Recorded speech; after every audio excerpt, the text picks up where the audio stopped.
Next देखते हैं यहाँ थर्ड नंबर 9 का कह रहा है कि इस लीनियर इक्वेशन को सॉल्व करना है ग्राफिकली अगर इसके यूनिक सॉल्यूशन हो। चलिए देखते हैं यूनिक सॉल्यूशन है कि नहीं। 3x + 2y = में 14 एंड दूसरा इक्वेशन है x माइनस का 4y = में -14।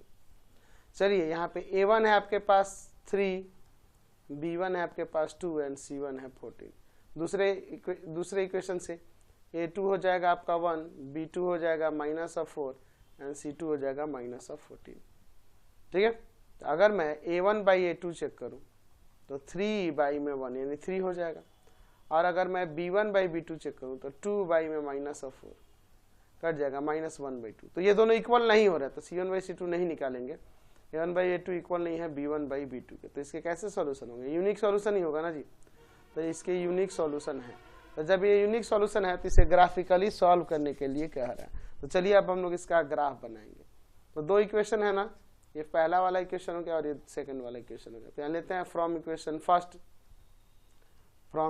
फर्स्ट क्या दिया है 3x + का 2y = में 14। यहाँ से x या y का वैल्यू निकाल लेते हैं। चलिए x निकालते हैं। 3x = में 14 माइनस का 2y, दैट मीन्स यहाँ से हो जाएगा, क्या हो जाएगा जी, x = में 14 माइनस का 2y में 3। तो मैं पुट कर देता हूँ y = में सपोज यहाँ पर 1 पुट कर देता हूँ, तो x = में हो जाएगा 14 - 2 × में 1/3। तो 14 और माइनस का 2/3 यानी आ जाएगा 12/3, 3 4 जा 12, 4 आ जाएगा।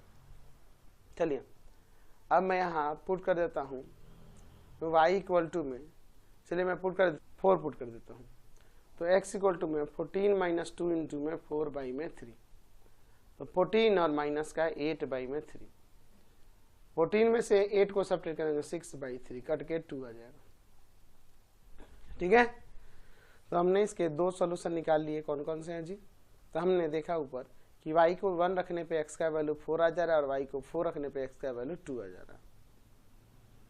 ठीक है, चलिए अब दूसरे वाले इक्वेशन से देखते हैं, फ्रॉम इक्वेशन सेकंड। ठीक है, क्या इक्वेशन सेकंड, x माइनस का 4y = में -14, यानी x = में 4y - 14 हो जाएगा। ये माइनस वाला इधर आके प्लस का। चलिए अब इसमें मैं पुट कर देता हूँ। अगर सपोज कीजिए यहाँ y के प्लेस पर मैं 3 रख दूँ, चलिए 3 रख देता हूँ, तो x = में आ जाएगा 4 × में 3 माइनस का 14, तो 12 और माइनस का 14 यानी कि -2 आ जाएगा।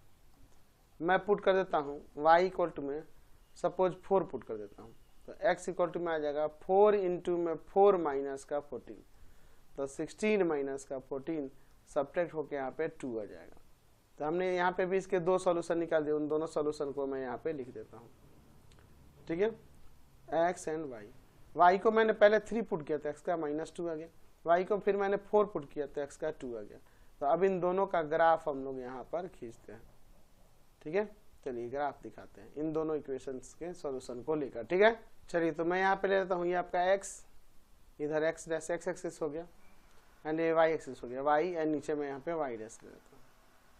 वैल्यूज 4 तक है ना, चलिए 4 तक मैं दिखाता हूँ। 1 2 3 4, ऊपर यहाँ 1 2 3 4, इधर ले लेता हूँ -1 -2 -3 -4, फिर नीचे देखिए -1 -2 -3 एंड -4।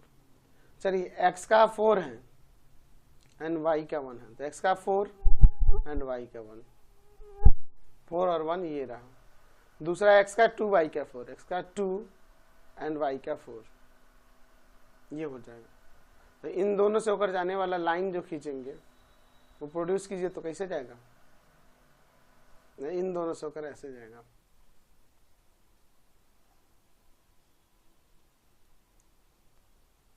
ठीक है, ऐसे ही चला जाएगा। इसका इक्वेशन क्या था, इसका इक्वेशन आपके पास है 3x + 2y = में 14, 3x + का 2y = में 14। चलिए दूसरे वाले के लिए चलते हैं। देखिए x का -2 y का 3, तो x का -2 एंड y का 3, ये हो जाएगा। ठीक है, -2n3, दूसरा है 2n4, x का 2y का 4, तो 2n4 ये रहा। तो इन दोनों से होकर जाने वाला लाइन जब खींचेंगे तो कुछ ऐसे जाएगा, ठीक है, ऐसे ही ना जाएगा जी, बिल्कुल जाएगा, ठीक है। तो यहां देखिए इसका इक्वेशन क्या था, तो इसका इक्वेशन था x minus 4y equal to में माइनस का 14, x minus 4y equal to में माइनस ऑफ 14। तो ये दोनों लाइन जो है इस पॉइंट पे इंटरसेक्ट करे, तो यही इसके सॉल्यूशन हो जाएंगे, यानी x का 2 हो जाएगा एंड y का 4, इसका सॉल्यूशन हो जाएगा। तो ग्राफिकली हमने दिखा दिया। नेक्स्ट देखते हैं 9 का